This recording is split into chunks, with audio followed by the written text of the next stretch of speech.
Many in the world are familiar with the American dream. We've grown up hearing about it, the possibilities, the promises, and maybe now more so about how it's under threat.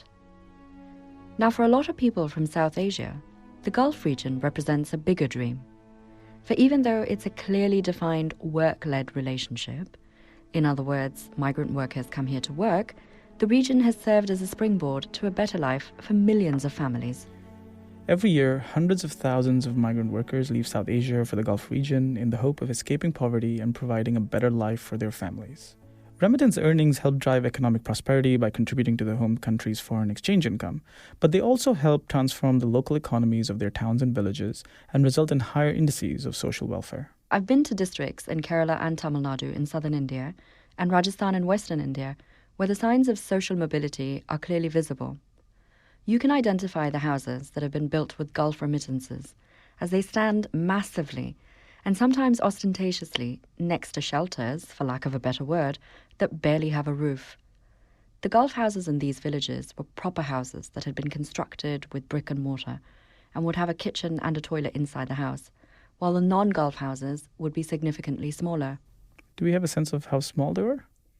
I would say about 3 meters by 3 meters. I mean, really small, with a rudimentary ceiling made out of corrugated material that was often asbestos. There would be a sort of kitchen arrangement outside of the house. And then, obviously, no bathroom or toilet. No. So the Gulf dreams are a very real catalyst for changing people's lives. Young women and men in the Gulf, who are typically employed as labourers, domestic workers, cleaners and security guards, save up to build or renovate their homes, send their children to school and university, and buy them toys and books that they might never have been able to own. They also save up to purchase motorcycles, television sets and smartphones. But sometimes the dream doesn't work out. A heady cocktail of debt, despair and destiny can sometimes really dash all those dreams.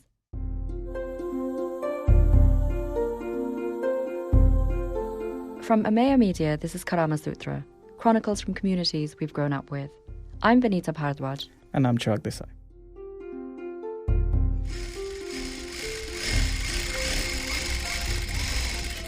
मैं 18 उम्र में आए अभी आए 34 साल हो गए UAE में 2 साल सऊदी में 2 साल.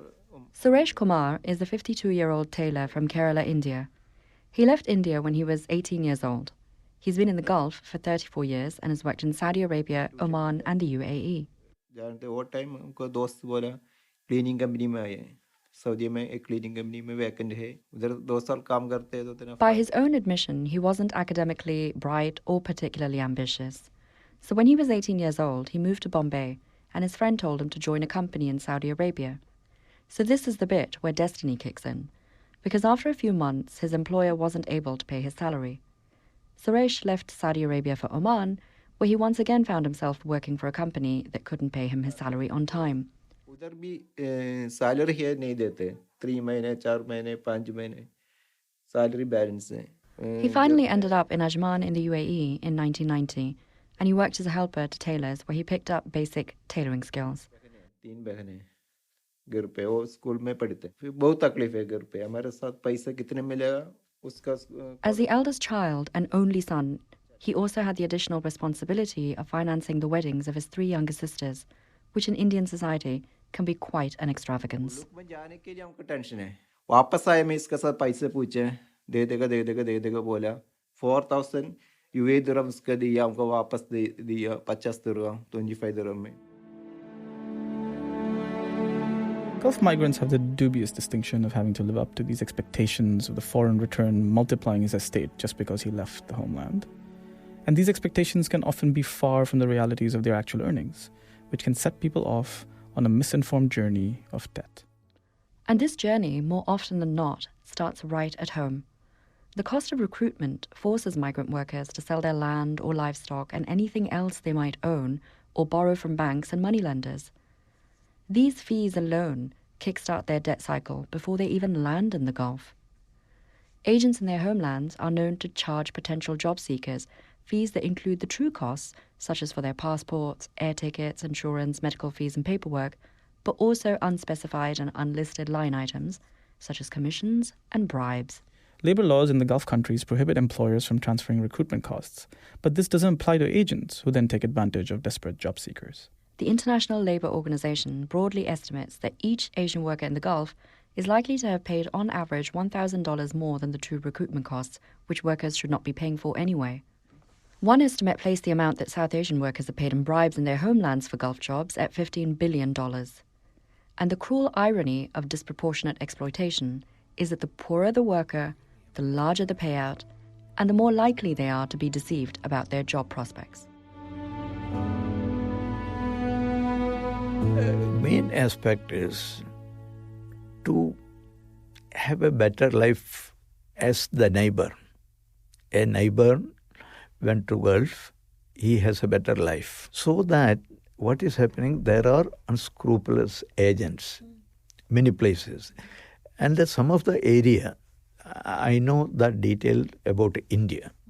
Some of the area, their life cycle start with the debt, living with the debt, going back with the debt, and taking debt from the India again when they went for vacation, coming back here to repay the debt. So they are in the cycle of debt. That's KV Shamsudeen, who's been a resident in the UAE since 1970.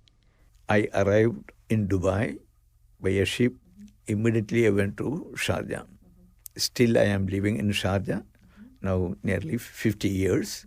When I reached my relative's house in Dubai, I have seen two persons. They came to Dubai in 1955. After spending about 15 years here, they decided to go back. To reach the home back, they need 1,000 dirham at that time. Unfortunately, both of them are not having that much money. So they were waiting some help from some people. When I see the pathetic condition of these two persons, I was trying to find out why it happened so. So I understood one thing. They were sending money, and family back home not understanding their situation. They are spending everything, and they keep on demanding. After 50 years, I am seeing the same situation in expatriates. He runs his own business, but is a familiar face in the South Asian community as someone who has championed financial literacy among migrant workers. He's a regular on Malayalam radio channels and also organizes several workshops that encourage saving and teach the fundamentals of investing. Yesterday night, I spoke with one person. He said he had a commitment of 50,000 dirhams. But the problem is, he's in a troubled situation because a check bounced, so there is a police case, so there is a travel ban. He cannot go to India. He has money back home. He can get money from there. He can solve the problem. He is running a business. His wife, she lost job, and she helped many people when she had money. When she is asking for the loan given to some of their friends, they are not paying back. At least if they are paying back, his problem could be solved. These are the situations happening. How do you explain bad luck in people's lives? The cases that we hear sometimes involve people who say, how can we save if we don't pay, we are not receiving a salary? How do you advise people in those situations when they're just, nothing is working out for them? The thing is, I never believe luck and bad luck. The opportunities keep on coming. For example, this lady given the money without any kind of guarantee to others. And all the money. Never do that. Never do that. When we have money, we have to take care our side. Then only to take care others. So that is a mistake happen. So some of the things are happening because of our own judgment. Or lack of. Lack of assessment. Right. We have to assess the merit and demerit. So a risk assessment almost. For example, this case, he needed 50,000. If a person has 50,000 in his hand, giving that 50,000 to this person, it is not a right thing. Tomorrow, same thing may happen to him. This gentleman told me yesterday, I can pay back without any difficulty, and my business also good business. And when I start again, there will be business I can repay very easily. You've been here 50 years. In your time here, have you seen things, the awareness becoming worse or better? When I come here, the number of Indian expatriates are less than 100,000. Today, 3.4 million. In the UAE? In UAE right. Alone, if you see. Yeah. And the profile of people coming here improved a lot. I came across so many youngsters. They are coming to me, husband and wife. Sometimes I thought they want to start some investment, but they are not coming to invest. They are coming to meet me to solve their financial problem. Initially, they will say, we are bringing about 30,000 or 25,000 every month to home. We both are working. But we had 150,000 or 200,000 loan. Now we don't know how to escape from that. Simple reason I tell you. If a person come over here, first he will try to get a driving license. The day he get a driving license, immediately he will go to a car showroom, book a car. Similarly, everything like that. They want imitate others and follow his friends or relatives, how they are living. They never thought of whether I have enough financial capacity to follow them. That is a problem. In 2018, South Asia received over $130 billion in remittances. That's more than any other region in the world and almost twice the inflows to China. More crucially, over 16 billion is from the small savings made by thousands of low-paid migrant workers, mostly male, in the Gulf. But these savings come at an enormous cost of separation from their families, who more often than not are completely oblivious to the emotional weight carried by their men. When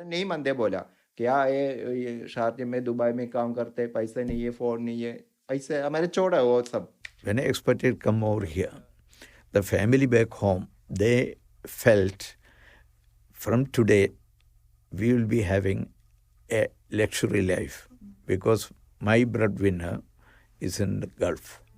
So they will start to change the lifestyle of them. So when they live here, the expatriates, 2-3 things they are missing. Their family they are missing, the life they have with family members, that also missing. They have no relation with wife, children and everything. They are not getting love and affection. More on that after the break.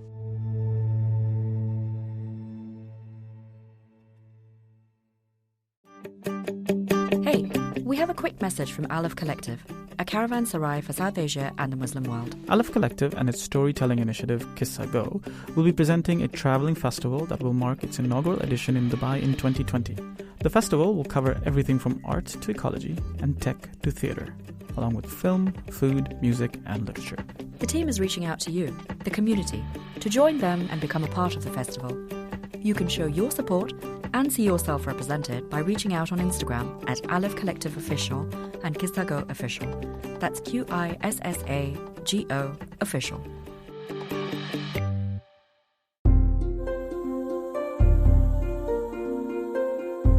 Welcome back. You're listening to KaramāSūtra, chronicles from communities we've grown up with. I'm Chirag Desai. And I'm Vinita Bhardwaj. Before we return to the story, we have a small favour to ask. If you're enjoying the show, we would really appreciate it if you could please give us a rating and take a couple of minutes to post a review. It helps us a lot as more people discover the show, which ultimately drives our purpose to bring you more of these stories. Now, before the break, we heard from KV Shamsudeen, who's been working with migrant workers about financial planning and breaking their cycles of debt. You know, what's interesting is that in the Gulf, it's a lot of bachelors who come to work from Yeah, South Asia, yeah. especially India, Pakistan, Sri Lanka, Yeah. etc. Even though you mentioned that they come here to support their families and they're missing their lives, they're missing their wives, they're missing their families. Yes. If a person get married, first 2-3 years, wife will send a letter, why can't you come over here? Stay with us, whatever we have. When the life passed 10 years, the same wife tell him, whenever getting leave, that is enough. After 20 years, same wife will tell him, don't come very fast. Here the life will be difficult. After 30 years, means when a person 50-55, then the wife will tell him, don't come now. You stay some more time. What struck me in the interview with Suresh was how, in spite of all of his debt and despair, he was absolutely certain that he did not want to return home. He actually did not want to be with his family. हम बीवी का phone नहीं करते 6 महीने मुल्क में phone नहीं करते क्या हुआ उधर क्या प्रॉब्लम है वो भी नहीं करते Kailash. So I asked Shamsudeen about it, and he didn't find it unusual at all. When they are living here like a machine, they are working as a money minting machine. No relation, family relation. So it is giveaway. It is the broad gap is happening. In the case of this gentleman, the person you met, he had a house at 75 years old. I have seen the photo of the house, very pathetic condition. And after living so many years, he couldn't repair or rebuild a house. When he go back, there is no income. That is very important. He is spending, at least sending to the family, at least 15,000-20,000 every month. When you go, he needs that much money. That also there. Majority of the people have this problem. That is why I am telling any person living here, if it is Indian, Pakistani, Bangladeshi or Ceylon or from Philippines, all these country has these kind of investment opportunities. If they say 20% of the earning for their future, they'll be having excellent life when they return back.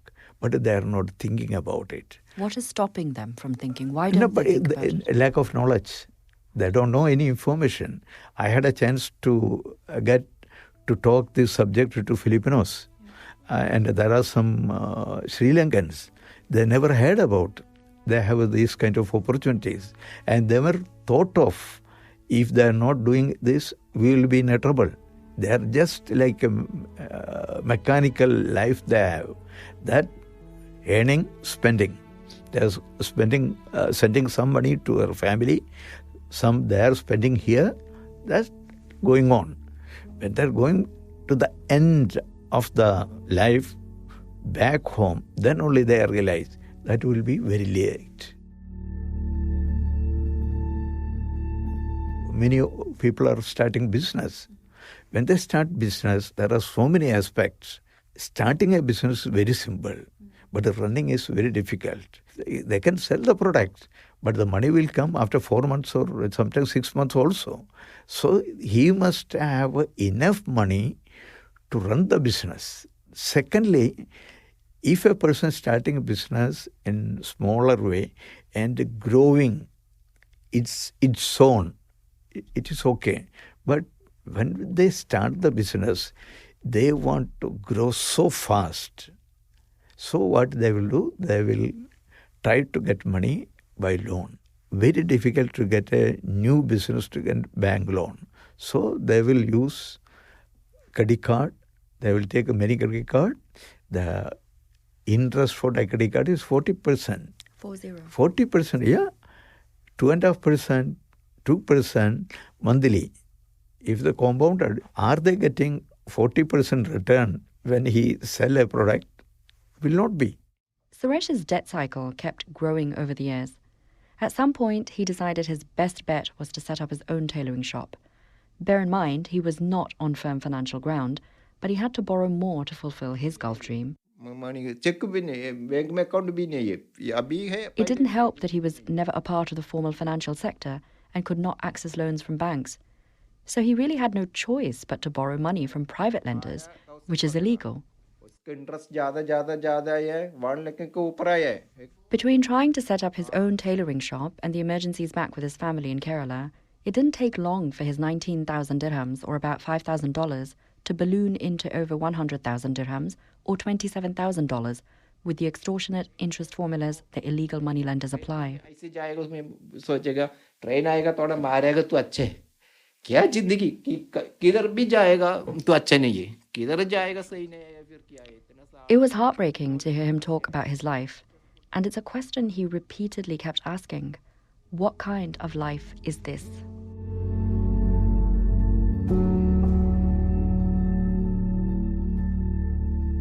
We had a best time, 2006, 7, 8 and on. What happened, everyone is taking and lavishly spending money. Then they are not in a position to pay back to the bank. So there will be pressure from the bank. And many suicide was happening here. The number of suicide, once upon a time, it reached its peak among Indians. At that time, I started one initiative called a Sandhanam, means compassion, we can say.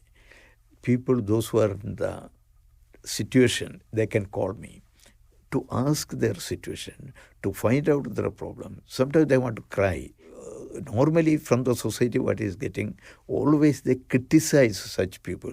Why you took all the credit card? Why you take such a loan? Why you spend money like that? It will be deteriorating their situation, whereas I never accuse them. I will try to find a solution for that. Maybe thousands of people call me after 2006 asking for much of aid.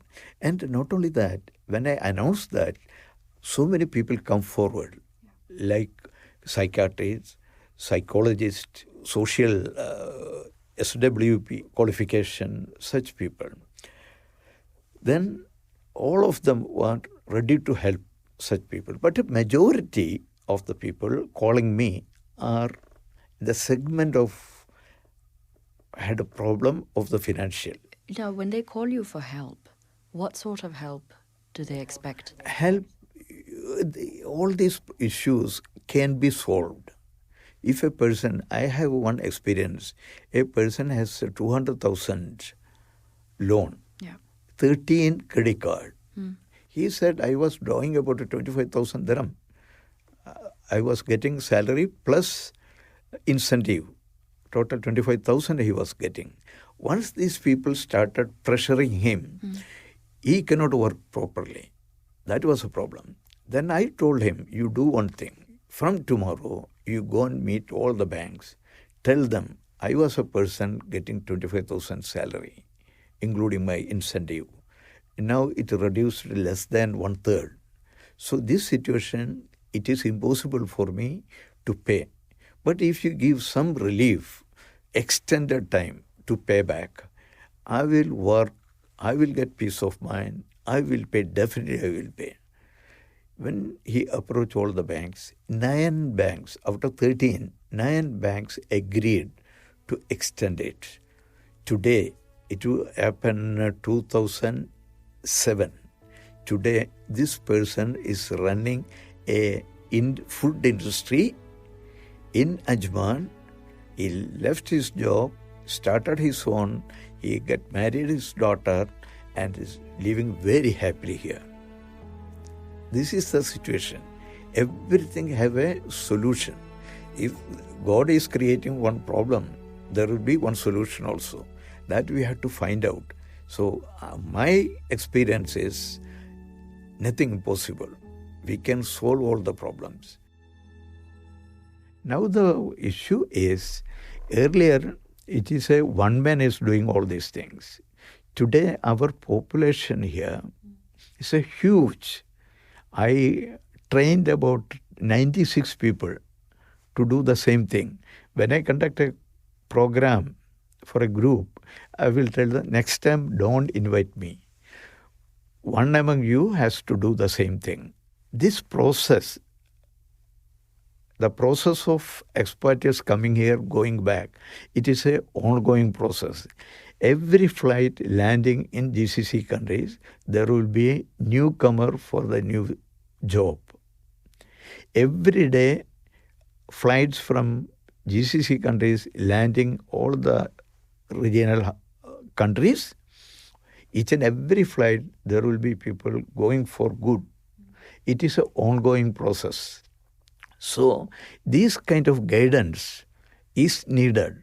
All the media and all the social organization must educate their own community on the need of financial discipline, planning, need of saving, and need of regular investment to have enough financial capacity, resources to have a regular income when they return back. Is it worth it to come out here already in debt just to come out here? Is that dream worth it? Now, the thing is, for example, when I came here, about 75-80% of the people are unskilled and a good number of laborers. Now, when I visit labor camps, number of Indian laborers are very few in number compared to before. That change is taking place. Some of the government is taking initiative to recruit people, professionals, like skilled people, without taking any charge. Yeah.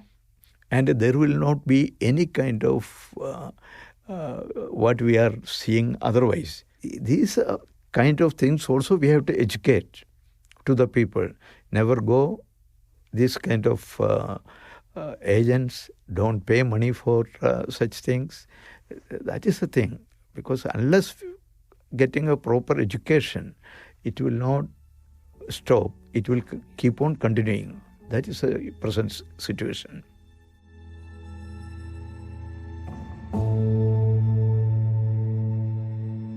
And how about Suresh? Does he think that the dream was worth it?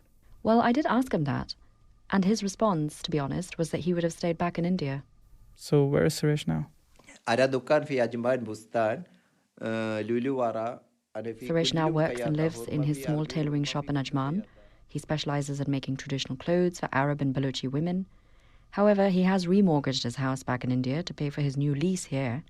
And in spite of all the cards that life has dealt him, he maintains that he's now in the right headspace. He spoke with me a few days back. He was saying with us so confident, I will repay. 1 Eid time is enough to cover everything. And is talking to me with us so much happy. That is a situation.